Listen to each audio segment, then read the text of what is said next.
On this rotating globe, we locate a specific summit in modern-day Pakistan. In 1025 CE, an observer at this illuminated node measured the entire planet. Compare these two figures. From that single vantage point, he calculated the Earth's radius at roughly 6,340 kilometers. That places his 11th century calculation within about 1% of the modern accepted value.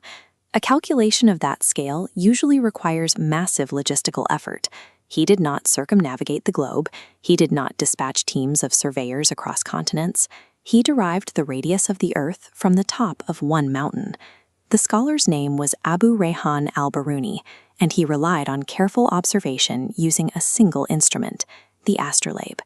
Al-Biruni represents a peak of medieval science because he successfully replaced the brute force logistics of his predecessors with elegant mathematical logic.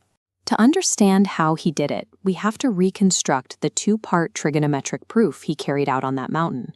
Then we can see how he applied that exact same rigorous empirical lens to produce one of history's most rigorous early studies of human civilization. His genius lay in substitution. He took an impossible physical journey and reduced it to a solvable intellectual equation. By the 11th century, educated scholars across the Islamic world already understood that the Earth was a sphere. They had inherited this geometric fact from Greek astronomers centuries prior, and it was never seriously disputed in Islamic academia.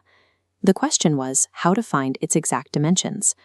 The standard approach at the time had been established 2 centuries earlier by the Abbasid Caliph Al-Ma'mun, who commissioned surveying teams to find the answer through sheer physical labor. This map illustrates the Abbasid method. Surveying teams were sent out to physically walk a straight line across the landscape until the angle of the sun shifted by exactly 1 degree of latitude. Measure the distance walked, multiply by 360, and you have the circumference. But look at the reality of that terrain. Executing this method meant dragging heavy measuring chains across shifting dunes under an intense sun. That physical friction is the flaw. It is practically impossible to maintain a perfectly straight, level measuring line over that kind of topography. Every dune and dip introduces an accumulated margin of error. Al-Biruni analyzed this margin of error and decided to eliminate the physical traversal entirely. Recognizing the hard limits of human surveying, he set out to find a purely mathematical pathway to the Earth's dimensions. He recorded that pathway in his 1037 masterwork, the Codex Masudicus. As these geometric diagrams indicate, his method required precise trigonometric proofs, executed in 2 distinct phases. Phase 1 required finding a prominent mountain with a clear, flat horizon visible from its summit and determining its exact height from the ground.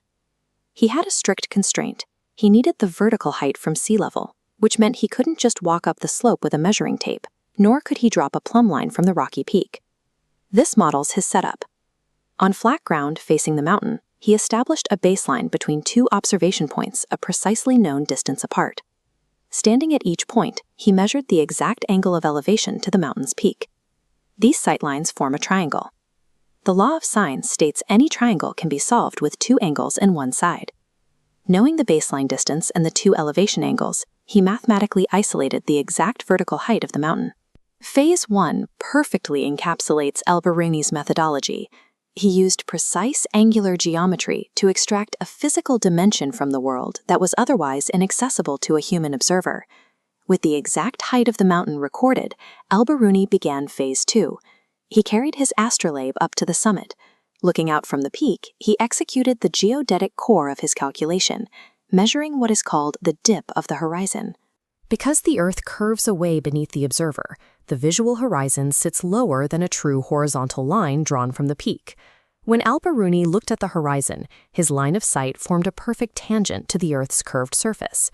Notice what happens when we connect the geometry. The center of the Earth, the mountain peak, and the exact point where the line of sight touches the horizon form a massive planetary-scale right triangle. The angle at the tangent point on the horizon is exactly 90 degrees. The hypotenuse of this triangle is the radius of the Earth plus the height of the mountain he had just calculated.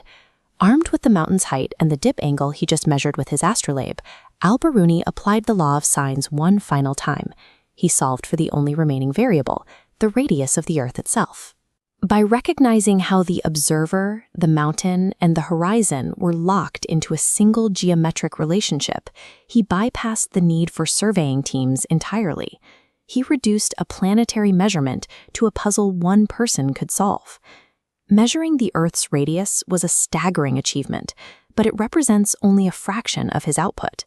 Historians estimate his intellectual footprint spans over 120 separate works across multiple disciplines. Look at fluid dynamics.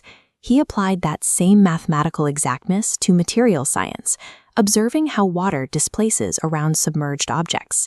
He invented a highly refined hydrostatic balance, which allowed him to determine the specific gravity of metals and gemstones with such precision that he could distinguish between materials that were visually identical to the naked eye. In his later years, his integration into the Ghaznavid court meant he traveled on military campaigns into the Indian subcontinent. This granted him direct, prolonged exposure to South Asian languages and scholars. Most court scholars attached to an invading army operate with assumed cultural superiority. Al-Biruni did not. He applied his exact, evidence-first framework to the study of human civilization. He learned Sanskrit so he could read these original Hindu texts directly. He produced a massive, objective comparative study of Indian philosophy, religion, and astronomy. He treated Indian culture the exact same way he treated the Greek geodetic models. He refused to rely on inherited assumptions, demanding direct observation and primary sources instead. Whether he was measuring the curve of the ocean or documenting the rituals of a foreign culture, his mathematical rigor and his intellectual humility were two sides of the same coin. He pursued empirical truth wherever the evidence led.